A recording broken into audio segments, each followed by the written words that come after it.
إن الحمد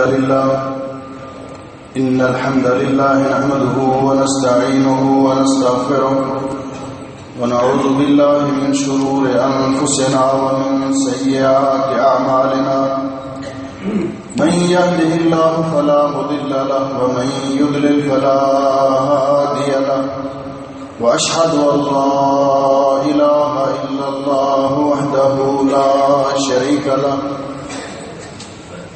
وأشهد أن محمدا عبده ورسوله يا أيها الذين آمنوا اتقوا الله حق تقاته ولا تموتن إلا وأنتم مسلمون يا أيها الناس اتقوا ربكم الذي خلقكم من نفس واحدة وخلق منها زوجها وبث منهما رجالا كثيرا ونساء واتقوا الله الذي تساءلون به والأرحام إن الله كان عليكم رقيبا يا أيها الذين آمنوا اتقوا الله وقولوا قولا سديدا يصلح لكم أعمالكم ويغفر لكم ذنوبكم ومن يطع الله ورسوله فقد فاز فوزا عظيما اللهم صل على محمد وعلى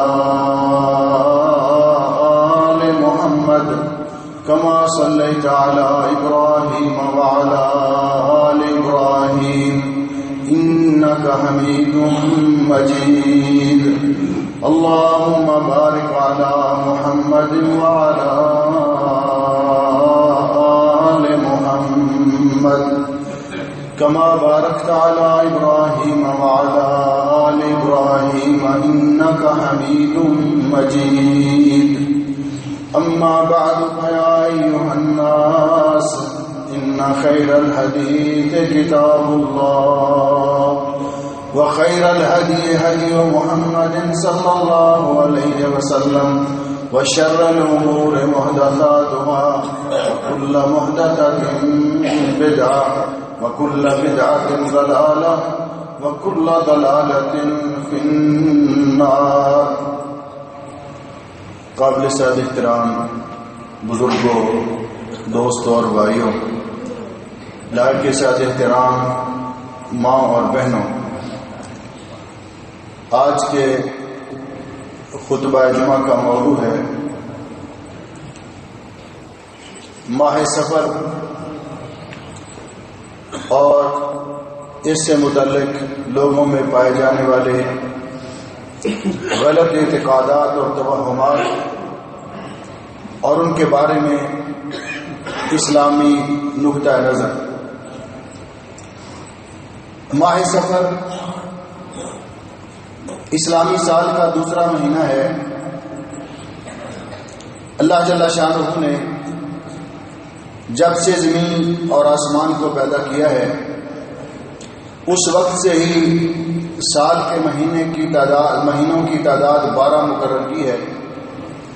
جیسا کہ سورہ توبہ میں اللہ رب العزت کا ارشاد گرامی ہے کہ ان عدۃ الشہور عند اللہ 12 شہرا فی کتاب اللہ یوم خلق السماوات والارض. آسمان و زمین کی تخلیق کے وقت سے ہی اللہ رب العزت نے سال کے مہینوں کی تعداد 12 مقرر کی. مہینے بھی اللہ رب العزت نے مقرر کیے، سال بھی اللہ رب العزت نے مقرر کیے، اور مہینے کے دنوں کی تعداد بھی، ہفتے کے دنوں کی تعداد بھی. یہ اللہ رب العزت کی مخلوق ہے.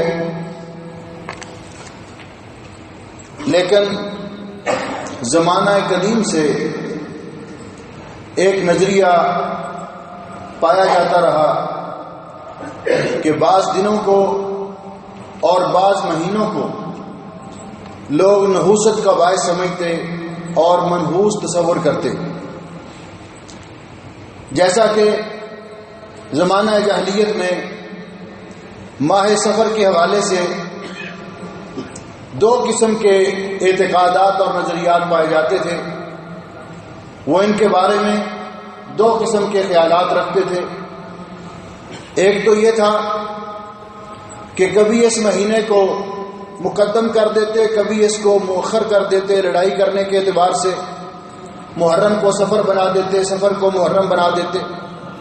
تو اللہ رب العزت نے فرمایا انما النسیء زیادۃ فی الکفر، یہ ان کا تصرف ان کے کفر میں زیادتی کا باعث تھا کہ اللہ رب العزت نے محرم کے مہینے میں لڑائی کرنے کو حرام قرار دیا تھا۔ ان کا جب ارادہ ہوتا لڑائی کرنے کا اس مہینے میں تو وہ اس کو سفر قرار دے لیتے اپنی مرضی سے اور سفر کو محرم بنا لیتے۔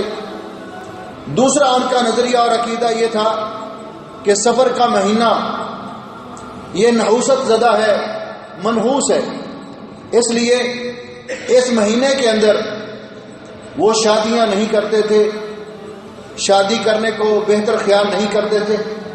اس مہینے کے اندر وہ کسی سفر کا آغاز نہیں کرتے تھے، اس مہینے کے اندر وہ کوئی کاروبار شروع نہیں کرتے تھے، اس مہینے کے اندر وہ کوئی تعمیرات کا کام نہیں شروع کرتے تھے۔ وہ کہتے تھے کہ اس میں برکت نہیں ہوگی، اس میں خیر نہیں ہوگی، یہ ان کا نظریہ تھا۔ بدقسمتی سے یہ نظریہ زمانہ جاہلیت کے جو چند امور اس امت کے اندر پائے جاتے ہیں ان میں سے یہ بھی ہے کہ یہ نظریہ آج تک بھی چلا آ رہا ہے بعض علاقوں میں اور مسلمانوں کے بعض ممالک میں اور بعض لوگوں کے اندر، کہ اس مہینے کو منحوس تصور کرتے ہوئے اس کے بارے میں یہ اعتقاد رکھا جاتا ہے کہ پورے سال میں 10 لاکھ اور 80,000 بلائیں اور بیماریاں آسمان سے نازل ہوتی ہیں۔ صرف سفر کے مہینے میں 9,20,000 بیماریاں صرف سفر کے مہینے میں نازل ہوتی ہیں۔ یہ اعتقاد رکھا جاتا ہے جس کا حقیقت کے ساتھ کوئی تعلق نہیں، کیونکہ بیماری بھی اللہ کی طرف سے، ان کی تعداد کتنی اللہ کو معلوم ہے، اور بیماری کا علاج بھی اللہ کی طرف سے۔ پھر ماہ سفر کے ابتدائی 13 دن جن کو 13 تیری یا 13 تیزی کہتے ہیں، ان کے بارے میں یہ اعتقاد آج بھی بعض علاقوں میں پایا جاتا ہے کہ ان دنوں کے اندر شادی بیاہ کرنا تو دور کی بات ہے، بعض لوگوں کے اندر یہ اعتقاد پایا جاتا ہے کہ نو بیاہتا جوڑا جن کی نئی شادی ہو ان دنوں کے اندر میاں بیوی کو علیحدہ کر دیتے ہیں، ایک دوسرے کی صورت بھی نہیں دیکھنے دی جاتی، اور کہا جاتا ہے اس مہینے میں ان کا اکٹھا ہونا یہ نحوست کا باعث ہے۔ یہ نظریہ رکھا جاتا ہے، بلکہ بعض علاقوں کے اندر بیوی کو اس کے میکے بھیج دیا جاتا ہے تاکہ وہ میاں بیوی آپس میں مل نہ سکیں، ان کی ملاقات نہ ہو۔ اور ان دنوں کے اندر بالخصوص یہ رواج پائے جاتے ہیں بعض علاقوں میں کہ گندم ابال کے، جس کو ہماری زبان میں گھنگنیاں کہتے ہیں، گندم ابال کے، چنے ابال کے، ان کو مٹی کے چھوٹے چھوٹے برتنوں میں ڈال کر، ہماری زبان میں اس کو کہتے ہیں کجیاں ٹھوٹیاں، ایسے بولتے تھے، کبھی ہم سنتے تھے، وہ چھوٹے چھوٹے برتنوں میں ڈال کر بچوں میں تقسیم کی جاتی ہے، اور کہا جاتا ہے کہ اس کی وجہ سے بیماریاں دور ہوتی ہیں۔ اس مہینے کے بارے میں بالکل اسی طرح کا نظریہ اپنایا جاتا ہے، اور پتہ نہیں اس کے پیچھے کیا تھا کہ جس طرح پیارے نبی حضرت محمد رسول اللہ صلی اللہ علیہ وسلم کی وفات کا دن آج تک مسلمان 12 ربیع الاول کو 12 وفات کہتے تھے، لیکن اچانک اس کو جشن بنا دیا گیا۔ بالکل اسی طرح ماہ سفر کا آخری بدھ، جس کو آخری چہار شنبہ کہتے ہیں، اس آخری بدھ کو مٹھائیاں تقسیم کی جاتی ہیں، غسل کر کے نئے کپڑے پہنے جاتے ہیں، خوشیاں منائی جاتی ہیں، اور عقیدہ یہ رکھا جاتا ہے کہ اس بدھ کو رسول اکرم صلی اللہ علیہ وسلم بیماری سے شفا یاب ہوئے تھے، جو کہ حقیقت کے سراسر منافی ہے۔ تاریخ کی تمام کتابوں میں اور جتنے مسالک موجود ہیں مسلمانوں کے اندر، تمام مسالک کے ہاں اس بات پر اتفاق ہے کہ آخری چہار شنبہ ماہ سفر کا آخری بدھ، اس روز رسول اکرم صلی اللہ علیہ وسلم کی بیماری کا آغاز ہوا تھا۔ یعنی اس روز بیماری کا آغاز ہوا تھا، جس بیماری میں رسول اکرم صلی اللہ علیہ وسلم نے 12 ربیع الاول کو وفات پائی۔ تو ہمیں پتہ نہیں کس نے یہ بات ذہن میں ڈال دی مسلمانوں کے کہ اس روز آخری چہار شنبہ کو رسول اکرم صلی اللہ علیہ وسلم بیماری سے شفا یاب ہوئے تھے، جو کہ حقیقت کے سراسر خلاف ہے۔ اور اس دن اس حوالے سے خوشیاں منائی جاتی ہیں، مٹھائیاں تقسیم کی جاتی ہیں۔ اسی طرح ایک من گھڑت روایت کسی نے مسلمانوں کے اندر رائج کر دی، جس پر تمام امت کے علماء کا اتفاق ہے کہ یہ روایت من گھڑت ہے، یہ روایت موضوع ہے، رسول اکرم صلی اللہ علیہ وسلم سے ثابت نہیں ہے۔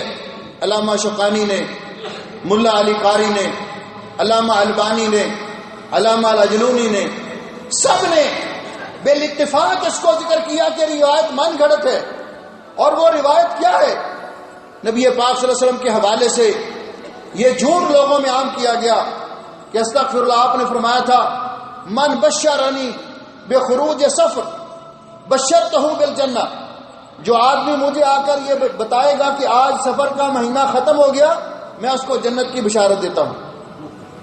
یہ بات رسول اکرم صلی اللہ علیہ وسلم کی طرف منسوب کی گئی۔ یہ جو اعتقادات چلے آ رہے اور زمانہ جاہلیت سے چلے آ رہے، نبی کریم صلی اللہ علیہ وسلم نے ان کے بارے میں ہمیں کیا تعلیمات دی؟ آپ نے اس بات کو اجاگر کیا کہ مسلمانوں کا یہ عقیدہ اور نظریہ ہے کہ اس کائنات میں متصرف الامور صرف اور صرف اللہ رب العزت کی ذات بابرکات ہے۔ جو کچھ ہوتا ہے اللہ کے حکم سے ہوتا ہے، اور ہمارے ایمان کا یہ حصہ ہے۔ ایمان کے 6 ارکان ہیں۔ پہلا رکن اللہ تعالیٰ پر ایمان، آمنت باللہ۔ دوسرا رکن وملائکتہ، اللہ تعالیٰ کے فرشتوں پر ایمان۔ تیسرا رکن وکتبہ، اللہ کی نازل کردہ آسمانی کتابوں پر ایمان۔ چوتھا رکن ورسلہ، اللہ تعالیٰ نے جتنے انبیاء اور رسول علیہ السلام دنیا میں مبعوث فرمائے ہیں، سارے کے سارے اللہ کے سچے نبی ہیں، ان کی نبوت اور رسالت پر ہمارا ایمان ہے۔ پانچواں رکن والیوم الآخر، قیامت کے دن پر ایمان، کہ اس دنیا کے اختتام پر قیامت قائم ہوگی اور مرنے کے بعد اللہ تعالیٰ تمام لوگوں کو دوبارہ زندہ کریں گے، اور ہر کسی سے اس کے اعمال کا حساب لیا جائے گا۔ نیک لوگ، کامیاب لوگ جنت میں جائیں گے، اللہ ہمیں ان خوش نصیب لوگوں میں کرے، اور ناکام اور دنیا میں نامراد لوٹنے والے اللہ کے عذاب اور جہنم کا شکار ہوں گے۔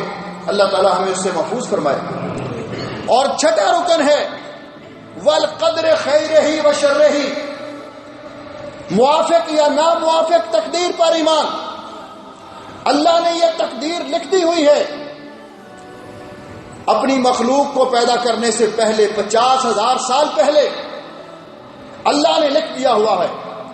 دنیا میں کسی کے ساتھ جو بھی معاملہ پیش آتا ہے، اس کو کوئی نعمت ملتی ہے، اس کو بیماری، دکھ یا مصیبت پہنچتی ہے، تو یہ اللہ رب العزت نے لکھ دی ہوئی ہے اس کی قسمت میں۔ اللہ رب العزت نے پیارے نبی حضرت محمد رسول اللہ صلی اللہ علیہ وسلم سے یہ اعلان کروایا سورہ توبہ کی آیت نمبر 51 میں۔ آپ جا کر اس کا سادہ ترجمہ پڑھ لیجئے۔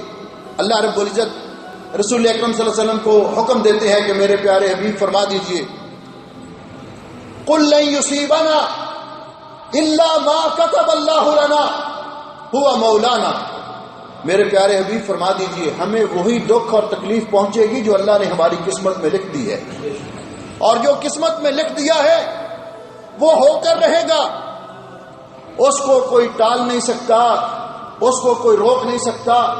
وہی ہوگا جو اللہ رب العزت کی منشا ہوگی اور جو اللہ نے ہماری قسمت میں لکھ دیا ہے.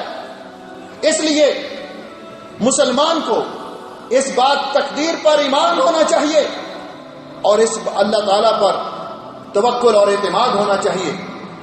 توہمات اور مختلف چیزوں کو مختلف امور کے ساتھ اٹیچ کرنا، جس طرح کے اس رسول اکرم صلی اللہ علیہ وسلم نے اس کا مداوع کیا کہ جو کچھ ہوتا ہے اللہ رب العزت کی منشا کے مطابق ہوتا ہے.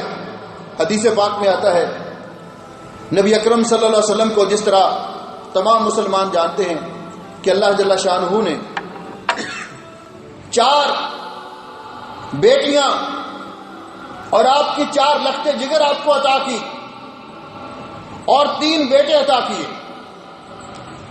آپ کے دونوں بیٹے جو سیدہ خدیجہ الکبریٰ رضی اللہ تعالیٰ عنہ کے بطن اطہر سے تھے، سیدنا حضرت قاسم اور سیدنا حضرت عبداللہ رضی اللہ تعالیٰ عنہ، یہ مکہ میں چھوٹی عمر میں وفات پا گئے.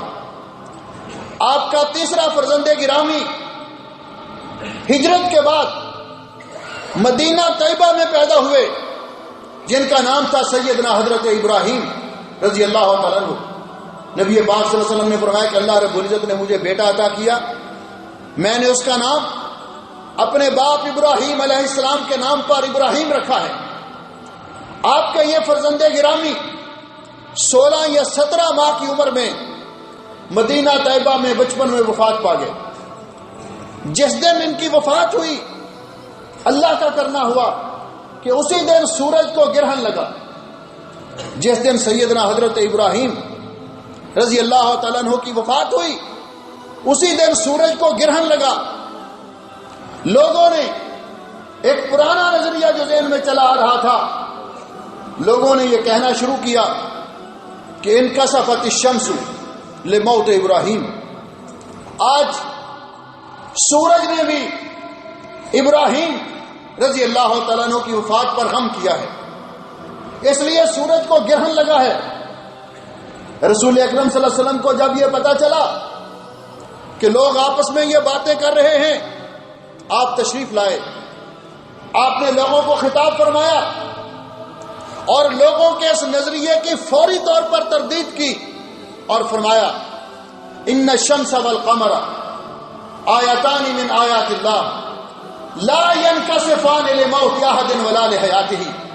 سورج اور چاند اللہ تعالیٰ کی نشانیوں میں سے 2 نشانیاں ہیں، بخاری اور مسلم کی روایت ہے. ان کو گرہن لگتا ہے تو اس کا کسی کی موت یا پیدائش کے ساتھ کوئی تعلق نہیں. اللہ رب العزت اس کے ذریعے اپنے بندوں کو ڈراتا ہے کہ جس نے تمہیں یہ روشنی کے 2 نشان عطا کیے، یہ 2 نور عطا کیے، سورج اور چاند، جس طرح وہ ان کو روشنی عطا کر سکتا ہے اسی طرح چھین بھی سکتا ہے.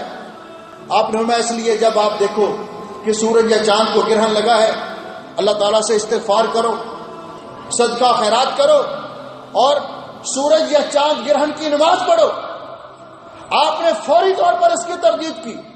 اسی طرح یہ جو نظریہ چلا آ رہا تھا زمانہ جاہلیت میں سفر کے مہینے کے بارے میں، اس کے ساتھ ساتھ ان کے اندر کئی اور بھی نظریات چلے آ رہے تھے. وہ کہتے تھے کہ بیماری متعدی ہوتی ہے. مسلمانوں کا یہ نظریہ ہے کہ بیماری بھی اللہ کی طرف سے اور شفا دینے والا بھی اللہ جل شانہ، جیسا کہ ابراہیم علیہ السلام نے قرآن پاک میں اللہ رب العزت کا تعارف کرواتے ہوئے فرمایا وَإِذَا مَرِضْتُ فَهُوَ يَشْفِينِ، جب میں بیمار ہوتا ہوں تو میرا رب مجھے شفا عطا کرتا ہے. ان لوگوں کا یہ نظریہ تھا کہ بیماری ایک شخص سے دوسرے کو لگتی ہے، ایک جانور سے دوسرے جانور کو لگتی ہے. ان کا یہ بھی نظریہ تھا، وہ بدشگونی لیتے تھے بعض چیزوں کو منحوس سمجھتے تھے، وہ یہ بھی سمجھتے تھے جس طرح کے ہندوؤں کا یہ عقیدہ ہے تناسخ ارواح کا، کہ جب کوئی شخص قتل ہو جاتا ہے، جب تک اس کے ورثاء مقتول کے اس کے قتل کا بدلہ نہیں لے لیتے، اس کی روح الو کی شکل میں دنیا میں گھومتی رہتی ہے۔ ان کا یہ بھی نظریہ تھا کہ سفر کا مہینہ منحوس ہے۔ پیارے نبی حضرت محمد رسول اللہ صلی اللہ علیہ وسلم نے ایک ہی فرمان کے اندر ان سب نظریات کی تردید کی۔ آپ نے ارشاد فرمایا، رسول اکرم صلی اللہ علیہ وسلم کا ارشاد گرامی ذرا سماعت فرمائیے۔ عن نبی ہریرہ رضی اللہ تعالیٰ عنہ، حضرت ابو ہریرہ رضی اللہ تعالیٰ عنہ سے روایت ہے، عن النبی صلی اللہ علیہ وسلم، وہ نبی مکرم صلی اللہ علیہ وسلم سے یہ روایت کرتے ہیں، آپ نے فرمایا لا عدوہ، لا عدوہ، کوئی بیماری از خود متعدی نہیں ہوتی۔ جب آپ نے یہ بیان کیا، ایک اعرابی اٹھ کے کھڑے ہو گئے، کہنے لگے حضرت جی آپ فرماتے ہیں کہ کوئی بیماری متعدی نہیں ہوتی، چھوت چھات نام کی کوئی چیز نہیں، بیماری از خود ایک شخص سے دوسرے کو نہیں لگتی۔ ہم نے دیکھا ہے کہ صحرا کے اندر ہمارے اونٹ چر رہے ہوتے ہیں، اچھل کود رہے ہوتے ہیں، باہر سے کسی دوسرے شخص کا اونٹ آتا ہے جو بیمار ہوتا ہے، اس کو خارش لگی ہوتی ہے، وہ ہمارے اونٹوں میں جب ان کے ساتھ ملتا ہے، مکس اپ ہوتا ہے، گل مل جاتا ہے، تو ہمارے اونٹوں کو بھی اس سے بیماری لگ جاتی ہے۔ تو آپ نے فرمایا اچھا، آپ کے اونٹوں کو بیماری اس اونٹ کے آنے سے لگی جو باہر سے آیا تھا؟ عرض کرنے لگا جی ہاں۔ تو آپ نے فرمایا فمن عاد الاول، تیرے اونٹ کو بیماری کہاں سے لگی تھی؟ آپ نے اس سے پوچھا کہ آپ کے اونٹوں کو تو بیماری اس اونٹ سے لگی، تیرے اونٹ کو بیماری کہاں سے لگی تھی؟ اور وہ خاموش ہو گیا اور بات سمجھ گیا کہ واقعتاً اگر بیماری ایک دوسرے کو لگتی ہے، چھوت چھات کا کوئی وجود ہے، بیمار کے پاس رہنے والے بھی بیمار ہو جاتے ہیں، تو پھر بیمار کو بیماری کہاں سے لگی؟ وہ تو تندرست لوگوں میں رہ رہا تھا، وہ تو بیماروں میں نہیں رہ رہا تھا۔ یعنی بیماری اللہ کے، اور آپ دیکھتے ہیں معاشرے کے اندر کہ گھر کے اندر ایک آدمی بیمار ہے، نزلہ زکام کا بیمار ہے، گھر میں اس کی وائف ہے، اس کی بیٹیاں ہیں، اس کے گھر والے اس کی خدمت کر رہے ہیں، اس کو دوا دارو کر رہے ہیں، دبا رہے ہیں، لیکن وہ سارے کے سارے نزلہ زکام کا شکار نہیں ہوتے، ان کو وہ بیماری نہیں لگتی، وہ سارے تندرست ہوتے۔ گھر میں برسوں سے بزرگ بیمار پڑے ہوئے ہیں، سارا گھر ان کی خدمت پہ لگا ہوا ہے، لیکن الحمدللہ گھر والے باقی سارے تندرست ہوتے ہیں۔ تو اسلام کا اس کے بارے میں نقطہ نظر کیا ہے؟ اسلام کا اس کے بارے میں نقطہ نظر ہے کہ بیماری ایک سے دوسرے کو تب لگتی ہے جب اللہ کی منشا ہو۔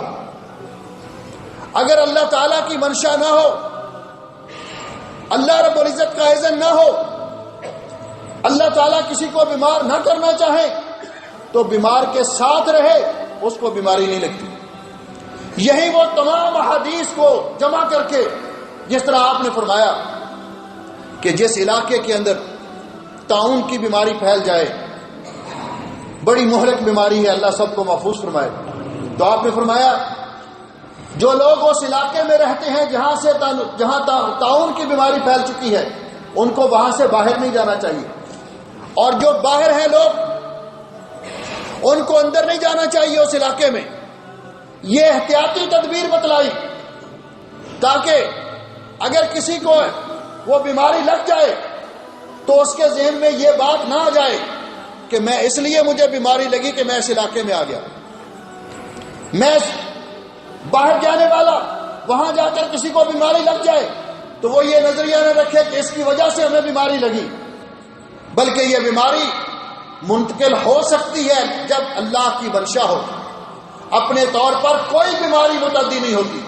اسی لیے اس حدیث کا مطلب کہ نبی علیہ السلام نے فرمایا فر من المجذوم فرارک الاسد مجذوم آدمی سے اس طرح دور رہو جس طرح شیر سے تم بچتے ہو۔ اس کا معنی کیا کہ احتیاطی تدابیر کرنے کا حکم دیا ہے، اس لیے تاکہ کہیں بیماری اگر لگ جائے، اللہ نے اس کی قسمت میں لکھا ہو، تو وہ یہ اعتقاد رکھنے کی بجائے کہ اللہ نے مجھے بیمار کیا ہے، یہ نہ سمجھ بیٹھے کہ اس شخص کی وجہ سے میں بیمار ہوا ہوں۔ یہ نظریہ اسلام نے بیان کیا۔ ڈاکٹر اگر احتیاطی تدابیر بتلاتے ہیں تو ان احتیاطی تدبیر کو اختیار کرنے میں کوئی حرج نہیں ہے، لیکن اس کے ساتھ ساتھ یہ اعتقاد ضروری ہے کہ بیماری اگر اللہ نہ چاہے تو ایک سے دوسرے کو نہیں لگ سکتی، تب لگے گی جب اللہ چاہے گا۔ آپ نے ایک تو اس مسئلے کو واضح کر دیا۔ دوسرا مسئلہ آپ نے بیان فرمایا ولا تیرا۔ تیرا کا معنی کیا ہے؟ اس کا معنی بدشگونی لینا، جس طرح ہمارے پایا جاتا ہے فال نکالنا۔ ہمارا زمانہ ذرا تھوڑا سا ایڈوانس ہے، اس لیے ہم طوطے سے فال نکلواتے ہیں۔ وہ طوطا لے کر پنجرا، وہ فٹ پاتھ پہ بیٹھا ہوتا ہے، اس نے کارڈ لے کے رکھے ہوتے ہیں، اور اچھا بھلا پڑھا لکھا آدمی، یہ پی ایچ ڈی ہے، یہ ماسٹر ڈگری کا حامل ہے، بڑی لمبی چوڑی گاڑی پہ آیا ہے، اور اس آدمی کے پاس جا کر اپنی قسمت معلوم کر رہا ہے جو سارا دن بیچارہ فٹ پاتھ میں بیٹھ کے خاک اپنے سر میں ڈلواتا رہتا ہے۔ بابا جی ذرا طوطے سے، میں کام کے لیے جا رہا ہوں، میں جاب کے لیے اپلائی کرنے کے لیے جا رہا ہوں، ذرا طوطے سے فال نکلوا کر بتائیے کہ طوطے کو میری قسمت معلوم ہے۔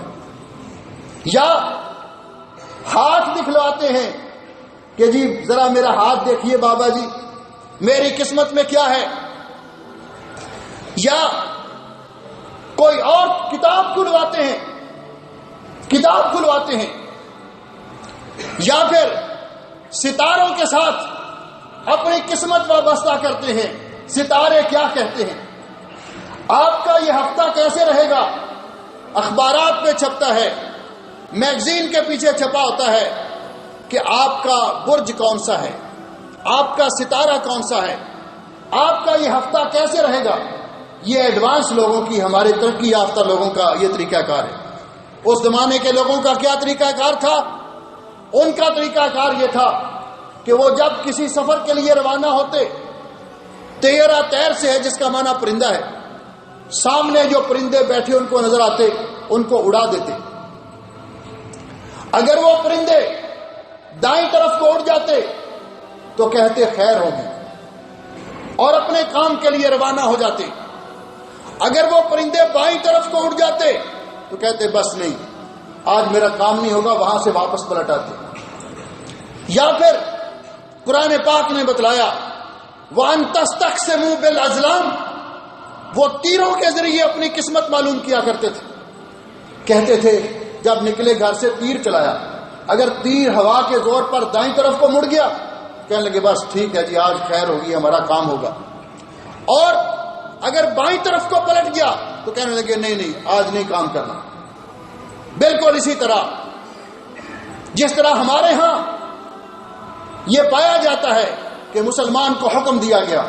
حضرت ابن عباس رضی اللہ تعالیٰ عنہ روایت فرماتے ہیں کہ نبی پاک صلی اللہ علیہ وسلم نے فرمایا جب مسلمان اپنے گھر سے نکلتا ہے تو مسلمان اپنے گھر سے نکلتے ہوئے دعا پڑھے۔ نبی پاک صلی اللہ علیہ وسلم نے فرمایا جب یہ دعا پڑھ لیتا ہے، کون سی دعا؟ بسم اللہ توکلت علی اللہ ولا حول ولا قوۃ الا باللہ۔ جب یہ دعا پڑھ لیتا ہے تو شیطان جو اس کو گمراہ کرنے کے لیے، نقصان پہنچانے کے لیے اس کے دروازے کے باہر کھڑا ہوتا ہے اپنے گروہ کو لے کر، وہ پیچھے ہٹ جاتے ہیں۔ وہ کہتے ہیں اس آدمی کا ہم کیا بگاڑ سکتے ہیں، جس کو اللہ اب رہنمائی کرے گا، جس کی حفاظت اب اللہ تعالیٰ کرے گا۔ مسلمان یہ اللہ پر توکل کر کے نکلا۔ آج کے مسلمان اللہ ماشاءاللہ، لیکن یہ توکل کتنا مضبوط ہے۔ جا رہا ہے جاب اپلائی کرنے کے لیے، جا رہا ہے کسی کام کے لیے، اپنے کسی مقصد کے لیے، جاتے ہوئے راستے میں گاڑی پنکچر ہو گئی، ٹائر پنکچر ہو گیا، واپس آ گیا، آج میرا کام نہیں ہوگا۔ کیوں؟ لگتا ہے کہ آج کا دن میرے لیے اچھا نہیں ہے۔ جا رہا ہے بڑی تیاری کر کے، فائلیں اٹھا کر جا رہا ہے، کسی کام کے لیے جا رہا ہے، آگے سے کالی بلی گزر گئی، واپس آ گیا۔ بھئی آپ تو جا رہے تھے کام کرنے کے لیے، کہا کہ نہیں مجھے پتا چل گیا آج میرا کام نہیں ہوگا کیونکہ کالی بلی گزر گئی آگے سے۔ جا رہا ہے اپنے کام کے لیے، آگے سے کوئی بندہ نظر آ گیا جس بیچارے کی آنکھ خراب تھی، کہنے لگا آج میرا کام نہیں ہوگا. کیوں؟ آپ او جی وہ منحوس مل گیا ہے، متھے لگ گیا ہے، لہذا میرا کام نہیں ہوگا. یہ سارے اعتقادات گویا کہ اتنا ہی ہمارا توکل تھا. توکل تو یہ تھا فَإِذَا عَزَمْتَ فَتَوَكَّلْ عَلَى اللَّهِ، جب آپ کسی کام کا ارادہ کریں اللہ پر توکل کر کے اس کام کو کیجئے. اللہ تعالیٰ کو اگر منظور ہوگا کوئی چیز کالی بلی رکاوٹ نہیں بن سکتی. آنکھ سے ایک شخص کی آنکھ خراب ہے، وہ آپ کے لیے رکاوٹ نہیں بن سکتا. گاڑی کا پنکچر ہونا یہ حادثہ عام حالات میں بھی ہو جاتی ہے. یہ توہمات پیارے نبی حضرت محمد رسول اللہ صلی اللہ علیہ وسلم نے فرمایا کہ یہ کوئی معمولی چیز نہیں. آپ نے فرمایا الطیرۃ شرک، اس طرح کی چیزوں سے بدشگونی لینا شرک ہے. الطیرۃ شرک، شرک ہے، شرک ہے، 3 بار آپ نے فرمایا. اور نبی پاک صلی اللہ علیہ وسلم نے دوسری روایت میں فرمایا من ردت الطیرۃ عن حاجتہ فقد اشرک، جو آدمی اپنے کسی کام کے لیے جا رہا ہے کسی چیز سے بدشگونی لے کر واپس پلٹ آیا، اس نے شرک کیا اللہ کے ساتھ. اس نے تو اعتماد اللہ پہ کیا تھا. مومن کا اعتماد تو اللہ پر ہے. یہ عام حادثات ہوتے رہتے ہیں روٹین میں، کبھی گاڑی پنکچر ہو گئی، کبھی ایکسیڈنٹ ہو گیا، کبھی بلیاں گزر گئی، ایک چھوڑ کئی بلیاں گزرتی رہتی. تو ان کے ساتھ آپ نے فرمایا لا تیرا، اسلام کے اندر کوئی بدشگونی نہیں. پرندوں سے قسمت معلوم کرنا یہ شرک ہے، یہ جائز نہیں. ولا ہامہ، اور علماء نے اس کی توجیح کی کہ جتنے الفاظ ہیں لا عدوہ ولا طیرہ ولا ہامہ ولا سفر ولا ہامہ ولا سفر، تو ان میں لا نفی جنس ہے اور باقی اس کے اسم ہے، اور ان کی خبر محذوف ہے جس کا معنی ہے لا عدوہ مؤثرہ ولا طیرہ مؤثرہ، یعنی کوئی بیماری از خود متعدی نہیں ہوتی، اس کی کوئی اثر نہیں ہے. اسی طرح طیرہ اس کی بھی کوئی تاثیر نہیں ہے. ولا ہامہ، اور الو، اس کے بارے میں ان کا ایک اعتقاد تو یہ تھا جو میں نے آپ کے سامنے بیان کیا کہ مقتول شخص کی روح جب تک اس کے ورثاء بدلہ نہ لے لیں وہ دنیا کے اندر بھٹکتی رہتی ہے. روحوں کے آنے کا عقیدہ یہ ہندوؤں کا عقیدہ بھی ہے. تناسخ ارواح وہ بھی کہتے ہیں جو بندہ فوت ہو جاتا ہے اس کی روح پھر واپس آ جاتی ہے، نیک ہو تو اچھی چیز کی شکل میں اور برا ہو تو بری چیز کی شکل میں. اور کچھ ہمارا بھی ہے کہ جمعرات کو آ جاتے ہیں، جمعرات کو آ جاتے ہیں. اللہ رب العزت نے کیا فرمایا قرآن پاک میں؟ اللہ رب العزت فرماتے ہیں کہ ہم نے وَحَرَامٌ عَلَىٰ قَرْيَةٍ أَهْلَكْنَاهَا أَنَّهُمْ لَا يَرْجِعُونَ، جس بستی کو ہم نے ہلاک کر دیا، جن لوگوں کو ہم نے موت دے دی، ان کے لیے حرام ہے کہ وہ دوبارہ دنیا میں آئے. جو دنیا سے جا چکے اللہ نے ایک ہی زندگی ایک ہی بار دنیا میں عطا کی ہے، بلکہ یہاں تک کہ شہید جب خواہش کرے گا اللہ تعالیٰ سے کہ اللہ میری یہ خواہش ہے کہ تو مجھے دوبارہ دنیا میں بھیج، میں پھر تیری راہ میں شہید ہو کے آؤں، تو اللہ رب العزت اس کا یہ مطالبہ پورا نہیں فرمائے گا. اللہ فرمائے کہ ہمارا یہ قانون ہے، یہ قانون ہے کہ دوبارہ کوئی اس دنیا میں نہیں آئے گا، کوئی خود بھی نہیں آئے گا، اس کی روح بھی نہیں آئے گی، نہ بدھ کو آتی ہے نہ جمعرات کو آتی ہے. یہ نظام ہے اللہ تعالیٰ کا. دوسرا ان کا اعتقاد تھا کہ جب الو کسی کی منڈیر پر آ کر بیٹھ جائے، منڈیر جانتے نا بریرا جس کو بولتے ہیں گھر، الو گھر کی منڈیر پہ آ کر بیٹھ جائے تو وہ کہتے ہیں کسی کی موت کی خبر لایا. الو اگر بولتا ہے تو کہتے کہ اس گھر کا کوئی بندہ مر جائے گا، یہ بری خبر لایا، یہ منحوس ہے.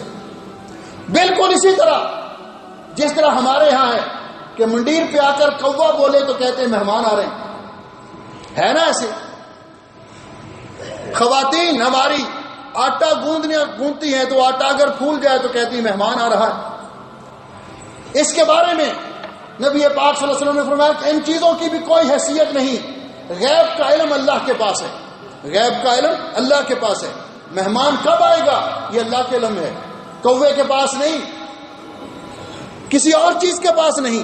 اسی لیے جس طرح حضرت اکرمہ بیان کرتے ہیں کننا جلوسا عند ابن عباس، ہم حضرت عبداللہ ابن عباس رضی اللہ تعالیٰ عنہما کے پاس بیٹھے ہوئے تھے، ان کے شاگرد ہیں، تو کہتے ہیں فمر طائر یسیح، ایک پرندہ آواز لگاتے ہوئے چیختا ہوا پرندہ وہاں سے گزرا، تو ایک آدمی جو مجلس میں بیٹھا ہوا تھا فقال رجل من القوم خیر، خیر خیر، تو حضرت ابن عباس رضی اللہ عنہ فرماتے ہیں لا خیر ولا شر، پرندے کے بولنے میں کوئی خیر شر نہیں، یعنی مفسر قرآن حضرت عبداللہ ابن عباس رضی اللہ عنہ فوراً اس کی تردید کرتے ہیں کہ یہ کیا خیر، پرندہ چیختا ہوا گزرا، تو نے کہا خیر خیر، اس میں کوئی خیر نہیں، خیر و شر کا مالک اللہ تعالیٰ ہے۔ حضرت طاؤس رحمت اللہ علیہ تابعی ہیں، وہ ایک آدمی کے ساتھ سفر میں جا رہے تھے، تو راستے میں فصاح غراب، کوے نے کائیں کائیں کرنا شروع کر دی، کوا وہاں سے گزرا کائیں کائیں کرتے ہوئے، فقال رجل خیر، تو وہ آدمی جو ساتھ تھا کہنے لگا خیر ہوگی خیر ہوگی، تو فرمانے لگے وَأَيُّ خَيْرٍ عِندَ هَذَا، وہ کوے کے پاس کون سی خیر ہے، واپس پلٹ جاؤ، میرے ساتھ سفر جاری نہ رکھو۔ یعنی یہ ان لوگوں کا نظریہ تھا جن کی تربیت رسول اکرم صلی اللہ علیہ وسلم نے کی، جن کی تربیت صحابہ اکرام رضوان اللہ علیہ مجمعین نے کی، کہ یہ ساری چیزیں اللہ کے اختیار میں ہیں، سارے کے سارے امور اللہ کے اختیار میں ہیں، ان کا تعلق مستقبل کے ساتھ ہے، غیب کے ساتھ ہے۔ اسی لیے پیارے نبی حضرت محمد رسول اللہ صلی اللہ علیہ وسلم نے فرمایا کہ جو آدمی ایسا اعتقاد رکھتا ہے اور ایسے لوگوں کے پاس جاتا ہے کہ جو لوگ پیالیاں پڑھ کے، کتاب کھول کے، ہاتھ کی لکیریں دیکھ کر، ذائچے بنا کر لوگوں کو ان کے مستقبل کی خبر دیتے ہیں، پیارے نبی حضرت محمد رسول اللہ صلی اللہ علیہ وسلم نے فرمایا من اتا کاہنا او عرافا، جو آدمی کسی کاہن اور رجومی کے پاس گیا، کسی ہاتھ کی لکیریں دیکھنے والے، فال نکالنے والے کے پاس گیا اور اس سے جا کر کچھ پوچھا اپنے مستقبل کے بارے میں، فصدقہ بما یقول، اور پھر جو اس نے کہا اس کی تصدیق کر دی، تو آپ نے فرمایا فقد کفر بما انزل علی محمد، گویا کہ اس نے محمد صلی اللہ علیہ وسلم پر نازل شریعت کا انکار کر دیا، اس نے دین کا انکار کر دیا۔ اور دوسری روایت میں جا کر یہ اعتقاد رکھ کے کہ میں اس کے پاس جاؤں گا، یہ مجھے بتا دے گا کہ میری قسمت میں کیا ہے، میری شادی کہاں پہ ہوگی کہ نہیں ہوگی، میرا کاروبار کیسا رہے گا، میرا کل کیسے گزرے گا، تو آپ نے فرمایا ایک مرتبہ اس سے جا کر پوچھ لے تو 40 دن تک لا تقبل له صلاۃ 40 یوما، 40 دن تک اللہ تعالیٰ ایسے بندے کی نماز ہی قبول نہیں کرتا۔ یہ معمولی بات نہیں ہے، کیوں کہ علم غیب اللہ کا خاصہ ہے۔ اللہ رب العزت نے فرمایا، میرے پیارے حبیب اعلان فرما دیجئے قل لا يعلم من في الارض الغیب لا يعلم من في السماوات والارض الغیب الا اللہ، آسمان و زمین میں اللہ کے علاوہ کوئی غیب جاننے والا نہیں۔ اور سورہ لقمان کے آخر میں کہ جن 5 چیزوں کا تعلق امور غیب کی 5 چیزوں کا ذکر کیا، اس میں یہ بھی بیان کیا وَمَا تَدْرِي نَفْسٌ مَاذَا تَكْسِبُ غَدًا، کسی کو نہیں معلوم کہ وہ کل کیا کرے گا۔ ہمارے منصوبے تو ہیں لیکن ہمارے پاس گارنٹی اور شیورٹی تو نہیں ہے کہ ہم کل کیا کریں گے، یہ اللہ کے علم میں ہے۔ اس لیے ان چیزوں کو نجومیوں کے پاس جا کر معلوم کرنا، اور علم نجوم ہماری شریعت میں حرام ہے، جادوگروں کے پاس جا کر معلوم کرنا، کاہنوں اور نجومیوں کے پاس معلوم کرنا یہ جائز نہیں ہے۔ اللہ رب العزت ہمیں توفیق بخشے کہ اللہ رب العزت جس چیز میں برکت پیدا کرے کوئی اس سے برکت کو نکالنے والا نہیں، برکت کو خارج کرنے والا نہیں۔ جس کو اللہ بیمار کرنا چاہے اس کو کوئی شفا دینے والا نہیں۔ اللہ نے جو قسمت میں لکھا ہے وہ ہو کر رہے گا۔ اللہ نے قسمت میں اگر نفع لکھا ہے تو وہ نفع ہمیں پہنچ کر رہے گا، کوئی اس سے ہمیں محروم کرنے والا نہیں۔ اور اگر اللہ تعالیٰ نے ہماری قسمت میں نقصان اور تکلیف لکھی ہے وہ پہنچ کر رہے گی، کوئی اس کو دور کرنے والا نہیں۔ بیماریوں کا علاج کروانا جائز ہے، لیکن علاج کرواتے وقت بھی یہ تاثیر رکھنی چاہیے، یہ عقیدہ رکھنا چاہیے کہ دوا کے اندر بھی تاثیر اللہ تعالیٰ ہی ڈالے گا تو شفا ملے گی۔ دعا ایک سبب ہے، دعا ایک ذریعہ ہے دوا، اور اس میں تاثیر اللہ تعالیٰ ڈالے گا تو شفا ہوگی، وگرنہ کتنے مریض ایسے ہیں ساری عمر دوا کھاتے رہتے ہیں لیکن شفا یاب نہیں ہوتی۔ اور جب اللہ کو منظور ہوتا ہے، اللہ اس بیماری کے اندر تاثیر پیدا کرتا ہے تو اللہ تعالیٰ شفا عطا کر دیتا ہے۔ ہم نماز پڑھتے ہیں اور ہر فرض نماز کے بعد یہ دعا پڑھتے ہیں، اللہم لا مانع لما اعطیت ولا معطی لما منعت۔ کیا معنی ہے اس کا؟ اے اللہ تو جو کچھ عطا کرنا چاہے کوئی اس کو روکنے والا نہیں، اور اگر تو نہ دینا چاہے تو کوئی دے نہیں سکتا۔ یہ ہمارا عقیدہ ہے، اور یہ ساری چیزیں ان کا علاج کیا ہے یہ دوسرے خطبے میں اقول قولی ھذا استغفر اللہ لی ولکم ولسائر المسلمین من کل ذنب واتوب الیہ۔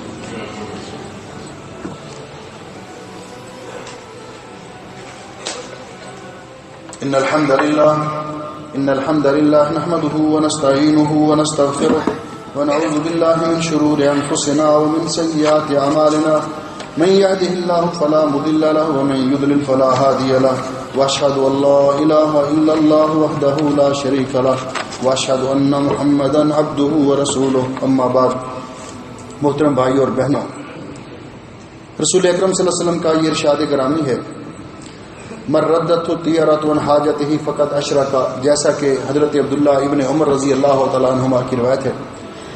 تو صحابہ کرام نے پوچھا کہ حضرت اگر کسی سے کوئی ذہن میں ایسا خیال آ ہی جاتا ہے تو پھر اس کا کفارہ کیا ہے؟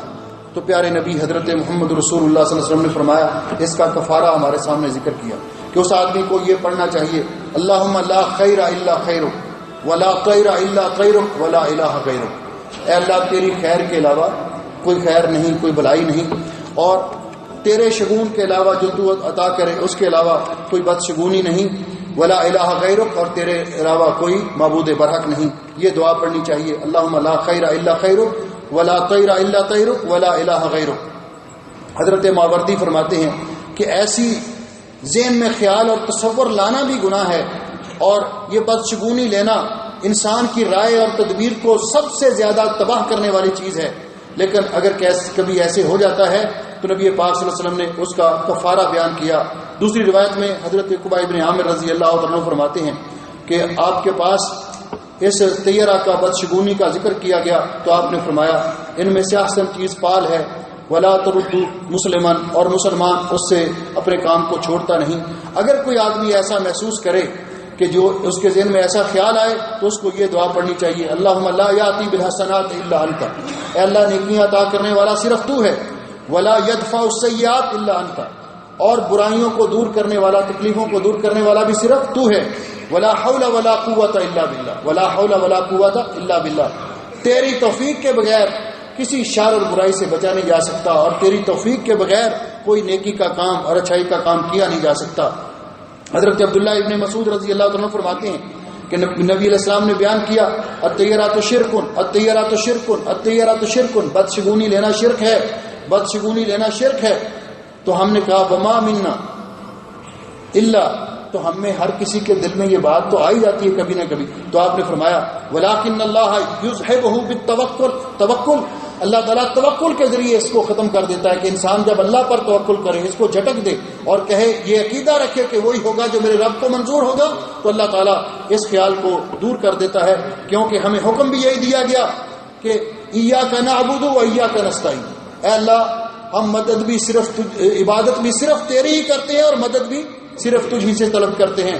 اور اللہ رب العزت نے فرمایا فاعبدہ وتوکل علیہ، فاعبدہ وتوکل علیہ، اللہ تعالیٰ کی عبادت کیجئے اور اسی پر توکل اور بھروسہ کیجئے۔ جو لوگ توکل کرتے ہیں، اللہ رب العزت نے مومنوں کی قرآن پاک میں تعریف کی، وعلی ربہم یتوکلون، کئی اوصاف ذکر کرنے کے بعد۔ اور حضرت ابن عباس رضی اللہ تعالیٰ نے فرمایا کہ نبی پاک صلی اللہ علیہ وسلم نے فرمایا یدخل الجنۃ من امتی 70,000 بغیر حساب، میری امت کے 70,000 لوگ، میری امت میں سے 70,000 لوگ بغیر حساب کے جنت میں جائیں گے۔ آپ سے پوچھا کہ حضرت وہ خوش نصیب کون ہوں گے؟ آپ نے فرمایا ہم الذین لا یسترقون ولا یتطیرون، وہ جو دم نہیں کرواتے اور جو بدشگونی نہیں لیتے، وعلی ربہم یتوکلون، اور اپنے رب پر توکل اور اعتماد کرتے ہیں۔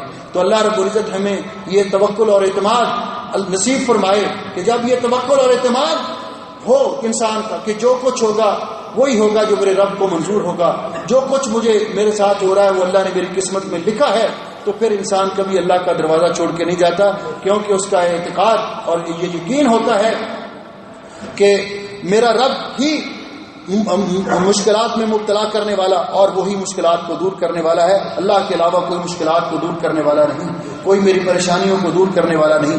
اسی لیے پیارے نبی حضرت محمد رسول اللہ صلی اللہ علیہ وسلم سے جب کسی نے آ کے پوچھا کہ حضرت میں پریشان ہوں، مجھے کوئی علاج بتلائیے، تو نبی علیہ السلام نے فرمایا یہ دعا پڑھا کرو جو میرے بھائی یونس علیہ السلام نے مچھلی کے پیٹ میں پڑھی تھی۔ کیا دعا تھی؟ لا الہ الا انت سبحانک انی کنت من الظالمین۔ وہاں بھی یہی کہ اللہ تیرے سوا کوئی پریشانیوں کو دور کرنے والا نہیں، میں قصوروار ہوں۔ فرمایا اللہ نے اس کے ساتھ وعدہ کیا اس کے بعد کہ جب ہمارے نبی یونس علیہ السلام نے مچھلی کے پیٹ میں یہ دعا پڑھی نجیناہ من الغم، تو ہم نے ان کو غم سے نجات دی۔ وکذالک ننجی المؤمنین، اور یہ بات وہیں تک خاص نہیں رکھی، یہ بات ہم نے مومنوں کے لیے کہ جب بھی مومن پریشانیوں میں یہ دعا پڑھیں گے اللہ ان کی پریشانیوں کو دور کرے گا۔ ایک آدمی آیا، اس نے کہا حضرت میں پریشان رہتا ہوں تو میں کیا کروں؟ تو آپ نے فرمایا یہ دعا پڑھا کرو، یا حی یا قیوم برحمتک استغیث، یا حی یا قیوم برحمتک استغیث، یعنی سب کو اللہ کی طرف رجوع کرنے کا بتلایا، کیونکہ اللہ تعالیٰ ہی پریشانیوں کو دور کرنے والا ہے۔ اس لیے یہ اعتقاد جو زمانہ جاہلیت کے ہیں اور یہ توہمات ان میں مبتلا نہیں ہونا چاہیے۔ ہر چیز پر کے بارے میں اعتماد اور بھروسہ اللہ تعالیٰ پر کرنا چاہیے، اور یہی معنی اس کا ولیکن یذھبہ التوکل، اگر انسان توکل کر لیتا ہے تو یہ سارے کے سارے توہمات اور یہ باطل نظریات اور عقائد ان کی اصلاح ہو جاتی ہے۔ اللہ ہمیں عمل کی توفیق بخشے۔ ہمارے بڑے پیارے بھائی محمد رفیق صابر صاحب سالمیہ میں تھے، معرفی کمپنی میں کام کرتے تھے، وہ پچھلے کئی دنوں سے ان کو برین ہیمریج ہوا ہے، وہ ان کی رگ پھٹ گئی ہے دماغ کی، اور قومے میں ہیں مبارک الکبیر ہاسپٹل میں، ان کے لیے دعا کریں اللہ ان کو شفا عطا فرمائے۔ ہمارے ایک دوست انڈین عالم دین ہے مولانا لیاقت اسری صاحب، وہ آئے ہوئے تھے یہاں انٹری کے لیے، تو انہوں نے چیک اپ کروایا تو ایدان ہاسپٹل میں ایڈمٹ ہیں، ان کی بھی ہارٹ سرجری ہونے والی ہے، ان کے لیے بھی دعا کریں۔ شیخ صفات عالم تمیمی صاحب بیمار ہیں، اور بھی جو مسلمان بیمار ہیں سب کے لیے دعا کریں کہ اللہ سب بیماروں کو شفا عطا فرمائے۔ دنیا میں جہاں کہیں مسلمان مظلوم ہیں سب کے لیے دعا کریں کہ اللہ سب کو ظلم سے نجات دلائے۔